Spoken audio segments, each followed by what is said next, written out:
वर्तमान सरकार छत्तीसगढ़िया किसान धान खरीदी ये तमाम मामलों को लेकर 2018 के विधानसभा में चुनाव लड़े, लेकिन भूपेश बघेल के नेतृत्व में ऋण माफी योजना में जो समितियां ऋण बांटी थी वो समितियां लगभग शराब घोटाले से ज़्यादा घोटाले करके इन संस्थाओं को प्रति करोड़ 4 लाख रुपए का घाटा पहुंचाने का कांग्रेस पार्टी अपराधी है। दूसरी बात, हम लोगों ने अपने कार्यकाल में समितियों के लगातार निर्वाचन 2007, 2012, 2017 में करवाए। कांग्रेस ने प्रजातांत्रिक प्रणाली के हत्यारे हैं। जहां तक हम लोगों ने 3 कार्यकाल में नई समितियां बनाना शुरू किए थे और कांग्रेस से श्रापित संस्थाओं को पटरी में लाने का काम किया, बल्कि वर्तमान सरकार नई सहकारी संस्थाओं दूध पीने लायक भी नहीं हुए हैं अपनी मां का, और ये तो भ्रूण हत्या के अपराधी हैं जो 2011 के विधानसभा के पटल में ध्यानाकर्षण प्रस्ताव के माध्यम से आया था, जिसे देवजी भाई पटेल ने पानी पानी कर दिया कांग्रेस के लोगों को। और ये ध्यानाकर्षण प्रस्ताव जो किसानों के नाम पर अपने पूर्वजों की बात कहते हैं, ये रविंद्र चौबे, प्रतिमा चंद्राकर, अरुण वोरा जिसका किसानी से कोई ताल्लुक नहीं, भजन सिंह निरंकारी जो फर्जी रूप से किसानी करते थे, बदरुद्दीन कुरैशी जिनको किसानी से कोई, ये तमाम लोगों का संयुक्त ध्यानाकर्षण प्रस्ताव भ्रूण हत्या के समान था, जिसे आज तक हमने जिंदा करके रखा है। ये ऐसा सहकार था।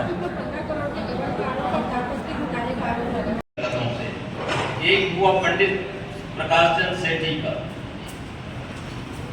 सहकारिता पर हमला, दूसरा पंडित श्यामाचरण शुक्ल। ये ऐसे सिंचाई के मॉडल थे, किसानों के मसीहा थे। दुर्ग कोऑपरेटिव बैंक में इसके कार्यक्रम के शिलालेख को झुमुकलाल जी भेड़िया, वासुदेव चंद्राकर, प्यारेलाल बेलचंदन, देवी प्रसाद चौबे, या हम दीवान जी लोगों का भी नाम ले सकते हैं, दशरथ मिश्रा, भूपल साहू, ये तमाम लोगों के उपस्थिति में पंडित श्यामाचरण जी शुक्ला दुर्ग कोऑपरेटिव बैंक में एक आधारशिला रखे थे। उस आधारशिला को आज मैं पितृ पक्ष में पितरों के अवसर पर बात आप लोगों से कर रहा हूँ। यही रविंद्र चौबे और यही लक्ष्मण चंद्राकर के मानने वाले लोग, और जिनको भूपेश बघेल अपना राजनीतिक गुरु मानते हैं, ये लोग उस महामानव पंडित श्यामाचरण जी शुक्ला का दुर्ग के धरती में अपमानजनक उसके शिलालेख को तोड़वा के डस्टबिन में डाले। ये दूसरा मुख्यमंत्री के साथ। अब चलता हूं मैं तीसरे मुख्यमंत्री के। अर्जुन सिंह जी बहुत ताकतवर मंत्री थे। अर्जुन सिंह ने एक ऋण माफी योजना लागू किया। हम लोगों ने अपने जीवन में कभी नहीं देखा था ऐसा ऋण माफी योजना रहा, जो सहकारी संस्थाओं को डुबाने वाले लोगों का सर्वे करके डिफॉल्टर लोगों का ऋण माफी किया। सहकारिता की नींव को हिलाने का काम इन्हीं लोगों ने किया। ये हुआ। मोतीलाल जी बोरा, ये भी एक छोटा सा सहकारी संस्था से व्यापार करते थे, मुख्यमंत्री बने, लेकिन इनके सुपुत्र ने 2011 में जब विधानसभा में ध्यानाकर्षण प्रस्ताव लाए तो उसमें इसके दस्तखत थे। कोऑपरेटिव के भ्रूण हत्या के अपराधी हैं प्रतिमा चंद्राकर, रविंद्र चौबे, भजन सिंह निरंकारी, अरुण वोरा, बदरुद्दीन कुरैशी, अब एक आध नाम छूटा होगा, लेकिन ये लोग एक कोऑपरेटिव संस्था जो पैदा हुआ उसके भ्रूण हत्या के अपराधी हैं। विधानसभा छत्तीसगढ़ के दस्तावेज उपलब्ध होगा।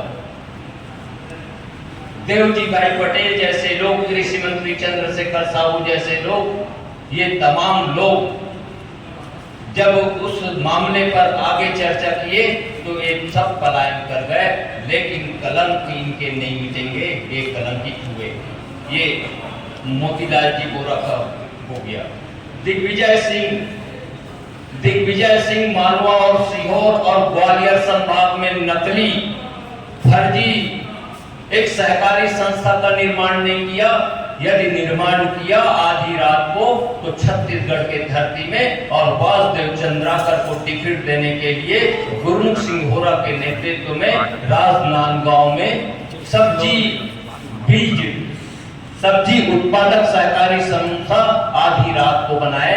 मारफेट के चुनाव में दुर्ग अविभाजित जिले के छत्तीसगढ़ के दमदार कांग्रेसी नेता वासुदेव दाऊ जी को तबाह करने के लिए ये दिग्विजय सिंह का हुआ। अजीत जोगी का आप लोगों को याद ही है। अभी तक राजनीतिक दलों के लोगों ने सहकारी संस्थाओं में किसानों के विरुद्ध काम कर, लेकिन अजीत जोगी ने वो काला काम किया। सहकारिता के मैदान में जहां पर धान खरीदी होती है, उन धान खरीदी केंद्रों में प्लास्टिक बाल्टी में धान को टेस्टिंग किया डुबाकर। अब रह गई बात भूपेश बघेल जी के बारे में। भूपेश बघेल जी बहुत पूर्वजों के बात करते हैं। चंदूलाल जी चंद्राकर को अपना आदर्श मानते थे और चलना फिरना रहना था तो वासुदेव दाऊ जी के संतराबाड़ी के निवास को अपना मत्था टेक के निकलते थे। इन लोगों के भावना के अनुरूप भूपेश बघेल एक पैसा भी किसान और सहकारिता के लिए काम नहीं करने वाले मुख्यमंत्री साबित हुए हैं। सेलूद में एक स्वतंत्रता संग्राम सेनानी के मूर्ति अनावरण के समय, क्योंकि मैं 97 से बोर्ड ऑफ डायरेक्टर में था, डोमेन भेड़िया और पूरे कांग्रेस के लोग रहते थे, मैं अकेला निर्वाचित होकर सौभाग्य से उस सदन में पहुंचा था। उस सेलूद में कश्यप जी के मूर्ति अनावरण के समय उनके शब्द थे, सहकारिता मूल समझ में नहीं आए, लेकिन सबसे ज्यादा समझदार कोई मुख्यमंत्री निकला तो आज के पीढ़ी में भूपेश बघेल, जो सहकारिता के पूर्ण हत्या होने के और सहकारिता को दफनाने वाला रास्ता नेतृत्व करता मुख्यमंत्री है। भूपेश बघेल के नेतृत्व में जो किसानों के शेयर राशि 5% 10% थी, यही ग्रुप कोऑपरेटिव बैंक ने साल भर पहले प्रस्ताव पास करके 5% बढ़ाए। और आप लोगों को एक मैं स्मरण दिलाना चाहता हूं, किसानों के शेयर राशि पर कोई उनको ब्याज और फायदे नहीं मिलते, लेकिन हम लोगों ने इस पीड़ा को देखते हुए लाभांश बांटना शुरू किए। शेयर राशि में यदि हम कुछ नहीं दे सकते तो उनके शेयर राशि के कुल अमाउंट पर लाभांश वितरण कर सकते हैं, ये रास्ता हमने निकाला। तो आज भारतीय जनता पार्टी के प्रजातांत्रिक प्रणाली को